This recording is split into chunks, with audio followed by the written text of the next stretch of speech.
This is everything we built over the past couple of years, and today we brought them all out to give you the latest on each and every one of them. We're gonna pour one out for the ones that aren't here with us anymore, and probably most importantly, talk about what's next.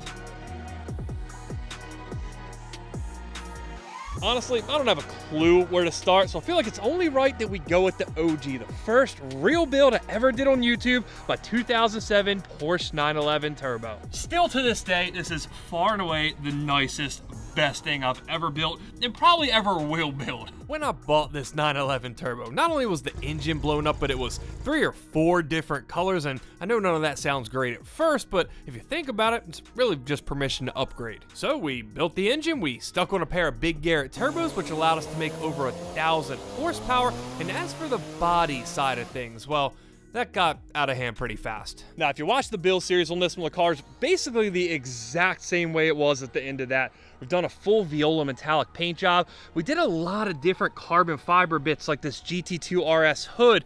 We did an aftermarket carbon fiber roof, which still to this day, cutting the roof off a 911 Turbo, which at the time was by far the most expensive thing I had ever owned, was still one of the scariest things I've ever done. Under the hood, or trunk I guess in this case, is still the same exact engine. I mean it when I say all we've done is change oil. Since the build's been finished, all we've really had to do is replace a few odd worn out suspension parts like the tie rods, which ironically at the current moment, the alignment is trashed because of that. As for what's next with this thing, I wish I could say that we were gonna just enjoy it and not mess with it any further, but there is one huge change we do need to make. The seats. Recaro Sportsters, they're one of the best seats. I love them, but in this car, they're just a little too bulky. And when I push the clutch in, I'm basically operating with my knees on the steering wheel. We've done modification to them, we've moved them back. They just don't work. Now, ironically, the seats that I want to get for this thing are the seats we just put in the truck, and they don't at all belong in the truck, the carbon fiber Recaro podium. So we're gonna try to source another set of those eventually that'll hopefully make that a little bit easier of a driving experience. Gonna do a sound check or what? I mean, why not? You right? have we to. gotta do a sound check. Of course. Red line.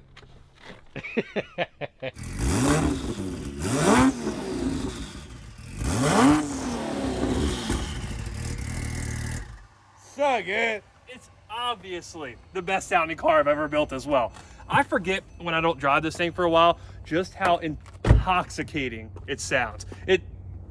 It's just so good. Only fair way to do this, I suppose, since we started with the oldest build, is to move on to the next build. And this one, I'm sure you guys have probably all seen, the OG Demon, which I have to say now, I guess, Fernando, because we have 2 Demons, which ridiculous. We bought this Demon from the salvage auction after it burned, well, completely to the ground, and spent over a year rebuilding it and manual swapping it. On a positive note, for as much as this thing fought us during the build, it has been relatively trouble-free. Oh, man.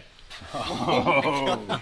Let me clarify, it was trouble-free after we shredded the stock axles and drive shaft and upgraded them. Unfortunately, as it almost always seems to go, we've been too busy with the other builds to really put a lot of time and effort into developing this one at the track. And after all, it's a manual Demon. This car's probably best suited to just be a fun street car, which it definitely is.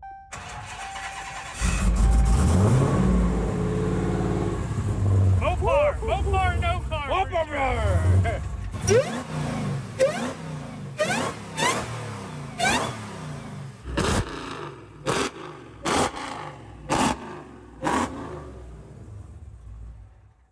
You know, I just remembered something. Maybe it's the ethanol fumes or being in the Demon again after it's been on the rack for a while. When I built this, I told all you guys, I'm not a Mopar guy. I'm just a guy with Mopars. Yeah, look how that turned out, right? One thing I am still meaning to do is go back and clean up that wiring we did on a late night in a pinch at Rick's shop, Big 3, when we got the nitrous going. On the other hand, we had those floppy switches for the purge and for the nitrous arm flopping around in the cup holder. We've replaced that with an actually nice nitrous outlet cup holder switch panel. Now, as for what's next with the OG Demon, I don't really know, because the same issues we were having when I built this car still plague it to this day. The chassis, it's burned. Did I just say chassis? I said chassis. Chassis. This chassis, it's still burnt up. If we want to go fast in it, we probably have to cage it to do it legally, and this is not the car that I want to put all that money, time, and effort into.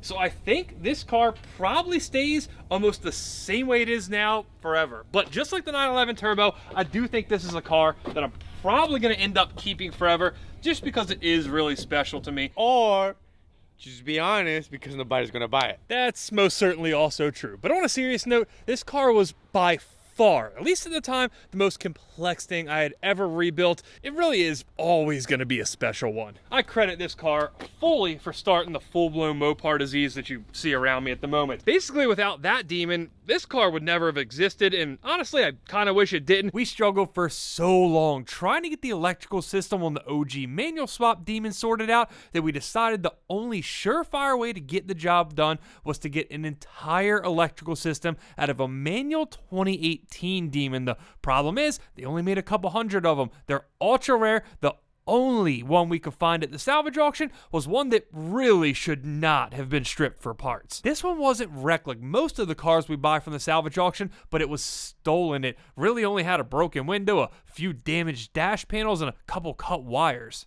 Ultimately, we put maybe 2 hours of labor into this car, fixed it, and had a nice running Hellcat that was frankly a lot nicer than the Demon we bought it to be a donor car for. But at this point, the Demon build had been dragging out for so long, the only thing I cared about was getting that thing back on the road. And fortunately, after a full electrical system swap, our plan did work out.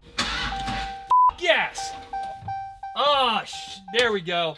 But there really is a massive silver lining on this one, and that it's donated so many parts to the other builds. Not only did it get the Demon running, but we got the Hellcat engine for Fernando's car out of it, and just here and there when I needed a part for a Challenger, I'd go pull it off this car. After sitting around for at least a year, probably more, there's finally a real plan for this car, and it's getting started probably right after the new year. We got such a nice chassis here to do basically whatever we want with, and when it came time to decide what we're gonna do with it, I started looking around.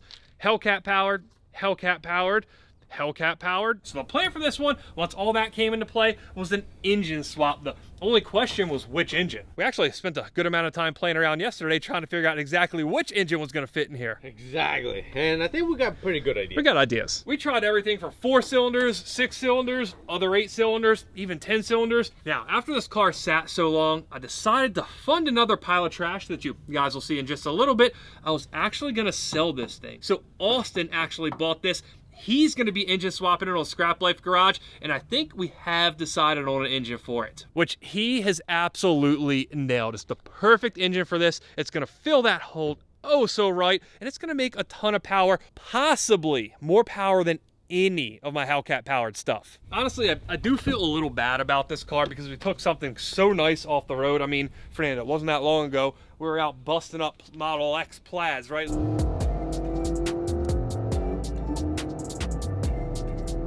Now it's sitting here rolling around on a cart and covered in, well, an inch thick dust. Time to move to the Mamalona, right? What is that? I genuinely don't know what Mamalona is. If you know, you know. Yeah, but I don't know, so. The old Demon swapped truck, and this one we posted a video on very recently, actually. Took it to the track, finally hit that 9-second pass.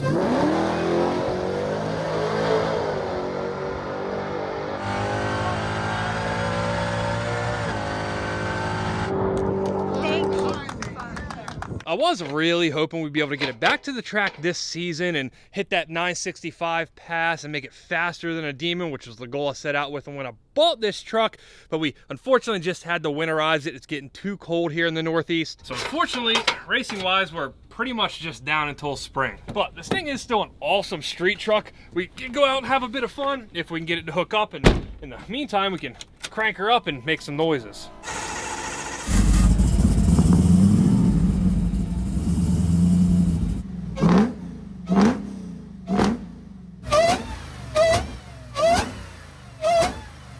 Sucker! I love trucks.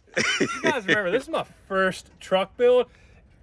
I'm not gonna say we knocked it out of the park, because I'm sure there's a lot of things we could have done better, but it is an awesome truck, and now I just want to build more. We will build another truck at some point very soon. Let me rephrase, Fernando's gonna build a truck some point soon, right? What truck? Put it in the comments. I was so torn, and I still am, on whether we should leave this thing a rat rod or we should paint it and actually make it look nice. Part of me loves the fact that we have some busted up truck running 9s and just in general being cool.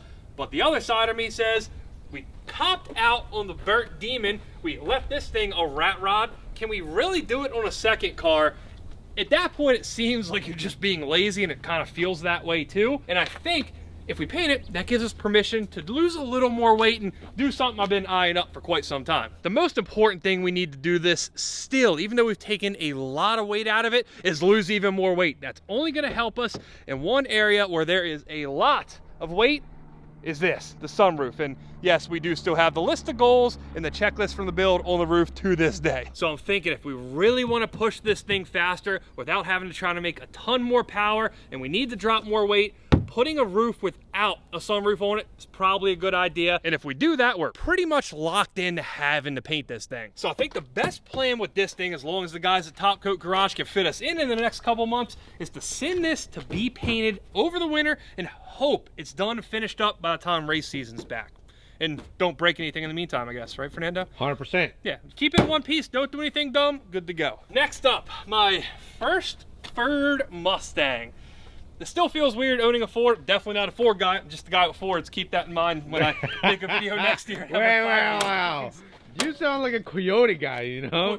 Well, wait, hold on, that's not how you say it. It's a coyote, you know, like America, V8, power, right? The Haas 302 started out life as a very destroyed white Boss 302. We ended up buying a red chassis that was significantly less totaled, swapped everything that made a Boss into the red chassis, and ultimately built ourselves a Boss 302 that really isn't a Boss 302, but it kind of is a Boss 302, if you follow. This thing though, outside of the fact that it left me stranded and ruined the track day for me because of one stupid ground, it really hasn't given us any issues. It's such an ultra simple build, but when it comes to simple builds here, it is really tough looking, right? I still love the way this car looks. There's something to be said about having a car that, just like the 911 Turbo over there, doesn't need constant attention. And as far as this one's concerned, it's not gonna cost us a ton of money if something breaks. We talking money? We're talking money. Specifically, earning cash back with the free Upside app. The free Upside app gets you cash back on daily essentials like gas, grocery stores, and dining. And with over 100,000 gas stations, grocery stores, and restaurants on the Upside app, you know cash back's always gonna be around the corner. And yes, it's real cash back. No confusing rewards, no points, no credits, just real cash you can transfer straight into your bank account. Just claim an offer for whatever you're buying on Upside, pay as usual with a credit or debit card, follow the instructions in the app, and get paid. I know there's nothing, literally nothing about what you see behind me that even remotely suggests financial responsibility. But taking advantage of Upside's offers, it truly makes me feel like I'm being smart with my money. Top Upside earners are making as much as $300 a month. To find out how much you could earn, download the Upside app and use code ScrapLife to get an extra 25 cents off every gallon on your first tank of gas. Or you can just scan the QR code here to claim this offer.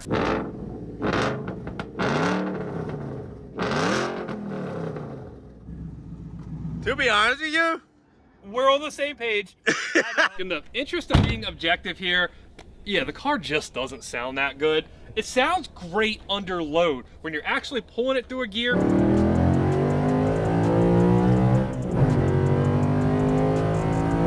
it does sound good then, but free revving like this, she there. she ain't no Mopar, you know? Now, future plans for the Haas. New engine. No, I really don't want to get carried away with this one. I might regret saying this, but I always get asked, do you sell any of the stuff you build? Generally, the answer to that question is no. One, because like Fernando said earlier, nobody wants to buy it in cases of the Demon. Or two, I'm just really not good at selling cars. I get attached to a lot of the things we build here, but if there is a car that I'll sell, it's probably this one. I don't see it getting much use outside of the occasional track day. It's not something that I'm really gonna daily drive. So if you're interested in the Haas 302, I guess get in contact with me. No low balls, I know what I have, you know. Actually, better yet, instead of selling it, if any of you guys have something cool for trade, a nice project, you guys see what I'm into. Something cool, something junky, something that we can do something awesome with and make a series out of, let me know. Maybe we'll swap it for the Haas 302. Now, I suppose since we're sitting here talking about possibly selling a car, it's time to actually, you know, pour one out for the car that ain't here anymore, the Viper ACR. And this one, it hurts. We picked this one up after it was wrecked on a racetrack and then offered for sale by a third party. The rebuild itself was pretty straightforward, and the car, well, there's nothing that I can say that what you're watching right now doesn't get across 10 times better.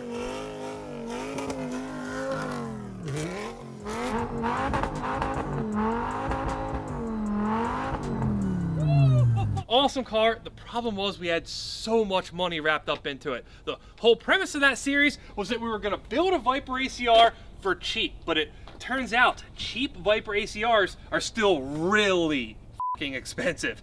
And when we're doing stuff like this, a twin turbo Vette build, at the same time we're building a Demon 170 and having to make all these massive parts orders from Dodge, at the same time we're hunting down new projects that also happen to be the most expensive project I've ever bought.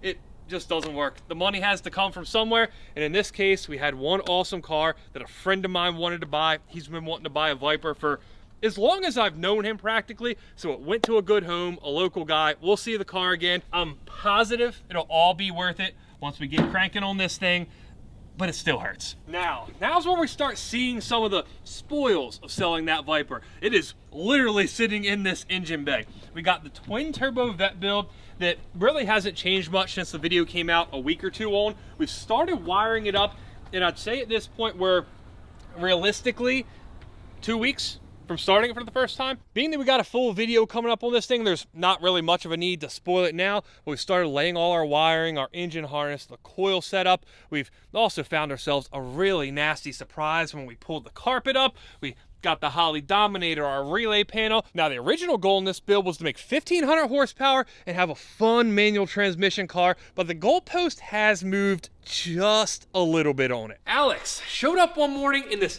twin turbo S550 Mustang that he built without telling me anything. It was completely secret. They did it at Tim's house. He just showed up one morning and said, hey, I decided to build a twin turbo Mustang that's, as you can see, just in phenomenal shape, and it's gonna be faster than your new twin turbo Corvette. Those S550 Mustangs, they are so fast that once he does a built motor, once he does a built transmission, we effectively have no real shot of beating it unless we convert the car to auto. Are we really gonna change everything we wanted to do with this build? We're gonna make it an automatic when we really wanted a manual just to win a race against Alex and have him sell the car 3 months from now and we're left with an automatic when again we wanted a manual? Or do we just hit him with the final boss, the car that's under that cover, the car that'll probably be the fastest thing that I've ever built in my life? I don't know. Part of me says he called out the Vette, so he gets beat by the Vette. I don't know. Let me know what you guys think. Moving on to my favorite build we have going on at the moment, the old Pink Panther Demon 170. I said programming was gonna be a problem, and it turns out programming is indeed a problem. We actually just this morning, before we started filming this video, had the guys from Stark Performance and Maintenance come over to try to program this thing, and we found out something interesting. Under there, there's a security module. It is not one of the modules I replaced when we did the new BCM, the ECU, and the RF hub that sits up there in the rear window. That module came with our Demon 170 dashboard, meaning it should have been for the Demon 170, but it's not. When they went in to program all our new modules, they immediately hit a roadblock because that module was coming up as being for a 2018 Demon. The only thing I can think of is that at some point the thieves has swapped that out to try to get the car running. I don't know, there's really no other reason why that should be from a 2018 Demon. And again, it was attached to our original Demon 170 dashboard. So it means at some point somebody had to swap it out. That's the only thing I can think of. If everything would have went well this morning, we'd have heard this car crank for the very first time, but the only option we had is to program all our new modules with whatever VIN was on that security module, and we didn't want to do that, so we ordered up a new one of those. They'll be back next week or whenever that module comes in to try again. Trust me, I know the fact that we're running into programming issues on a Demon, again, it's not really great news, but I do truly believe that this is going to be a lot easier to figure out than that one, and hopefully that means it's not going to be that long before we get this thing back on the road. I think that about covers it for the cars that are either done or in progress, so now it's time to talk about what is coming up in the early part of 2025, and we will start inside. Now, of all the builds we got coming up in 2025, this one's probably the one I'm most excited about, even more so than the car we just left outside under the cover, a wide-body Trackhawk. Now, chances are, if you've been watching videos for a while, you've probably seen this thing lurking around in the background. It's been here for a while, but when we got it, it ended up being quite a bit worse off than I'd originally anticipated. So what was originally supposed to be a build where we just order the parts, get what we needed, and repair it, turned into something that would be much more efficiently handled if we were able to find a whole donor chassis. But it turns out Trackhawk owners, SRT Jeep owners, they really enjoy smashing these things up in the front end. I mean, all the suspension's jacked up on this one. I was hoping we could buy one car and get most of the parts we need, but at this point, I'm not sure if it's in the cards. 2 days. I've had that Trackhawk for months. 2 days after essentially giving up on finding the perfect parts car. If this isn't speaking it into existence, I don't know what is. So as soon as the Vette's running, the Demon 170 is running, guess we're gonna let that Trackhawk project rip. I want a Durango, dude. I think I should do a Durango. You want a Durango? That would be a good one. Get a Durango. That's like the last piece of the Mopar puzzle that we don't have. We do need a Durango. Yes. Obviously, because these are upcoming builds, I don't want to spoil too much about it. I don't want to get too far into the plans we have for it, but this is going to be a little different than the typical make a ton of power, make it really fast type build. We're just going to try something new and try to make ourselves a nice, fun, daily drivable Trackhawk that looks awesome, that's wide, that hopefully won't get stolen. I mean, we need to pay for that. Wait, we need transport for this? Yeah, we got a little bit of hike to the next project. We're almost there. First, guess we should talk about the Viper Swap 240. This is one of Austin's craziest builds. This car is actually for sale right now, along with his dark green LSA RX-7. He's got, I mean, just ridiculous stuff coming in the new year. When you see what he's doing, just wait. It's crazy. Anyway, this is for sale. The dark green RX-7's for sale. If you want either of those, hit them up. Now we get to the best green car in the shop. Will always be the best green car in the shop. The Cayman GT4. And this, I truly consider fixing one of my past mistakes. A few years back, I actually rebuilt a very similar GT4 with the idea being that we complete the rebuild, have a little fun, and then resell it, being that I wasn't really in a financial place to keep the car at the time. Well, a little fun turned into a lot of fun. We took this car all over the country, from the East Coast to LA to SEMA in Vegas. Then we road tripped it down the Tail of the Dragon in Tennessee, and ultimately we took it to Road America in Wisconsin and reunited it with the old owner, letting him rip it around the track one more time before we auctioned it off. I don't know that I've ever had as much fun in a car as when I took that GT4 to Tail of the Dragon. It's always been in the back of my head that I'd really like to have another one. So when a Python green one came along, it's the perfect color, perfect spec, it's manual. It has to be manual. It just it came and has to be manual. It has to be. Now, I suppose we are finally to this thing, which I can say without a shadow of a doubt is not a Hellcat. And it has a turbo. Yep. The car that's under this cover, it's going to be a build unlike anything you've seen on the channel before, and it also happens to be the singular most special car on this planet to me. I don't mean this type of car, I don't mean this color of car, I mean this exact car. And that's because 10 years ago, well over 10 years ago actually, I owned this car. It was what started the absolute disease that is building fast cars. I never thought I would own it again, but I heard it was able to be bought. It wasn't really for sale. But once I found that out, I really had to do whatever I could possibly do to get it. And, well, here we are. I got the opportunity to buy this less than a month ago. It's part of the reason the Viper ACR is not here, and it is the whole reason why the Gray Challenger now belongs to Austin. I didn't really have plans to tell you guys what this was, and we're still not going to uncover it, but I do realize now that we've got outside that this is not at all conspicuous. It's pretty obvious what it is, but we'll keep at least part of it a secret for now. People's gonna know these are NSX, right? NSX, yes.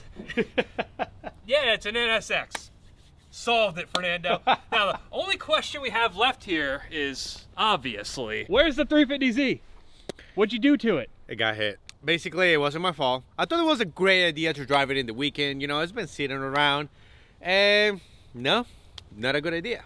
I got it in Plus, like the people who hit the car run over. Hit and ran. Hit and run. The old-fashioned hit and ran. You know, it's crazy, but basically the car is in the body shop right now, waiting. That's the main reason why it doesn't have a cam yet. So chill. Soon as it's painted up again, it's time to cam it. Yes, 100%. It's gonna chop. Now, builds aside, I want to take a second and thank each and every one of you for the incredible amount of support you've shown over the past couple years. And believe me, it is not at all lost on me. The stuff like this only happens because of you. A few years back when I decided to try this whole YouTube thing, I thought it was gonna go horrendously. But from day one, you guys have just been freaking awesome and super supportive, and really, it means a lot to me. I am beyond excited to see what the future holds and to see what projects we can take going into this new year. But most of all, same as it's really always been, I'm most excited that I get to do it with all of you guys.